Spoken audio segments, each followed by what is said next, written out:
Welcome to the Good Ride. I'm James Beastie, and I had a great time on this K2 Commonwealth, a board with a very similar shape to the Passport, but with K2's high-end construction, full camber ride, and that gives it a much more dynamic, poppy, energetic feel underfoot that isn't as damp as the Passport, but still isn't a chattery mess in uneven snow. And while it doesn't have the best base glide or the strongest grip or easy float in powder, everything else about this ride is so fun. It's so satisfying to turn and ollie, and this was a really fun board to ride, and it's the kind of board I'd like to own in my quiver. So I rode this with my Nitro Team TLS boots and Union Force bindings. I got this in good but late spring conditions, everything from some hard morning snow on into some soft uneven snow in the afternoon.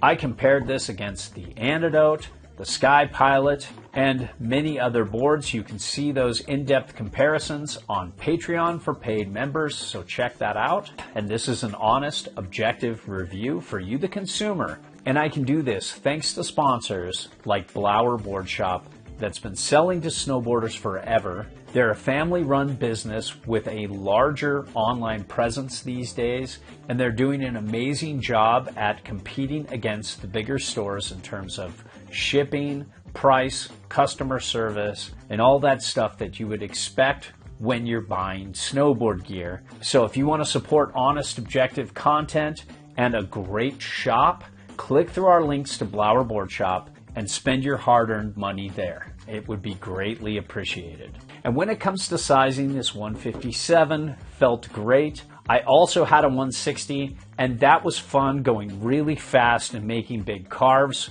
but this was a better all-day ride, and I didn't feel like I needed any more. And I'm somebody who favors control, but I didn't feel like this board felt small in good conditions. It still was amazing in the morning, yet had control in the afternoon. So this is the size for me. I would not go 160, but you can if you like more carving power, speed, and a little bit better float. So let's talk shape. This is tapered and directional. It has 8 millimeters of taper, but it actually didn't feel that tapered. There is a 20 millimeter setback on side cut on a 21-inch reference stance, and the setback on board on reference is 1.75 inches back from center of board. If you want to set it all the way back for powder, you can get 2.625 inches back from center of board at a 21.75 inch stance width if you like a little more directional float or just a little more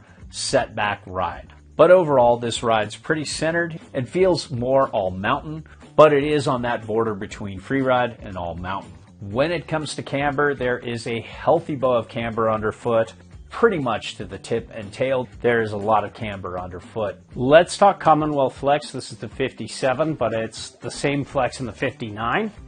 You can see it's got a medium stiff flex with a lot of energy and pop to it. Not super ultra poppy, but definitely on the poppier side. Down in the tail is pretty stiff. Between the feet's pretty stiff too, but not as stiff. And the nose is pretty stiff too. Usually it's a lot softer in the nose. So this flex feels pretty continuous throughout.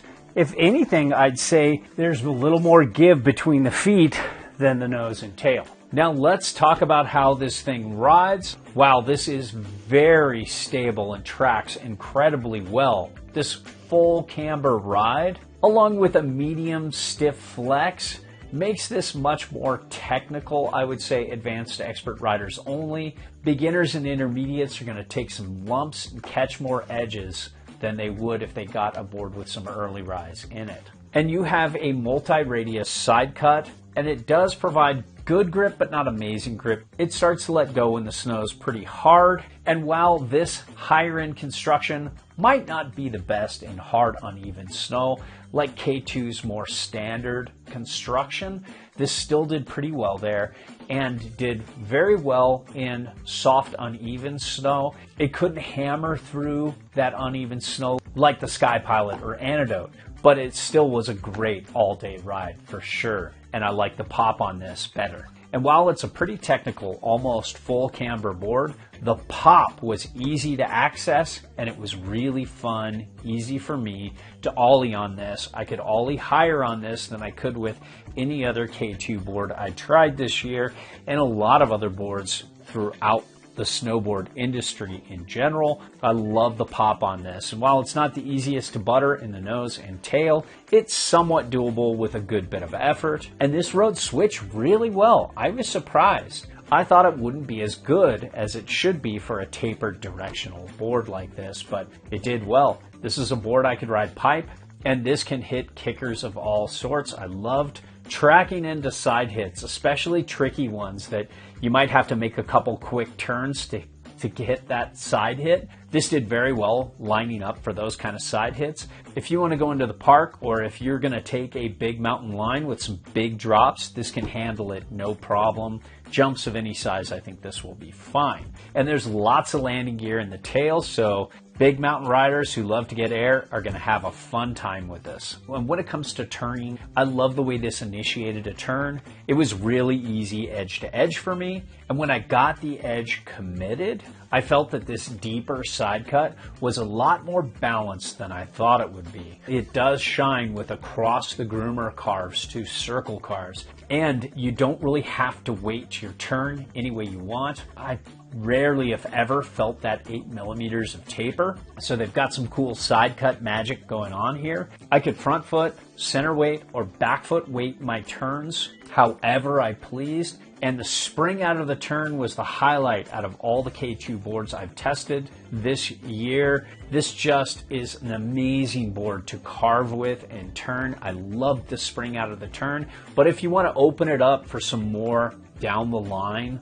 longer drawn out turns that go into a straight line, it can do it. It's not the best out there, but it's pretty good. This board can go straight and pick up some speed pretty well and handle enough chatter to where it doesn't feel sketch at medium high speeds. I never felt the side cut telling me it wanted to turn when I wanted to go straight, and that's a good thing. And this has the centered 4001 base with great wax absorption, but not the best glide for this price point. There are bases that have better glide, but this really doesn't have a lot of low lows.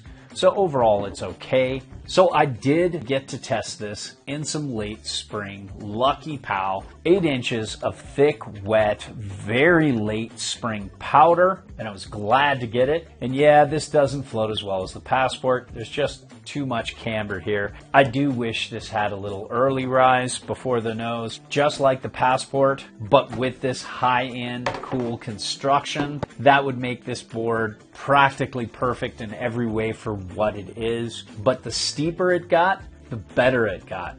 And I loved the turning experience in powder, although I was really leaning into that back leg to keep this nose up. And I did compare this against the Ride Moderator, both set all the way back, and that had a little easier directional float, but I really enjoyed this turning experience in powder more.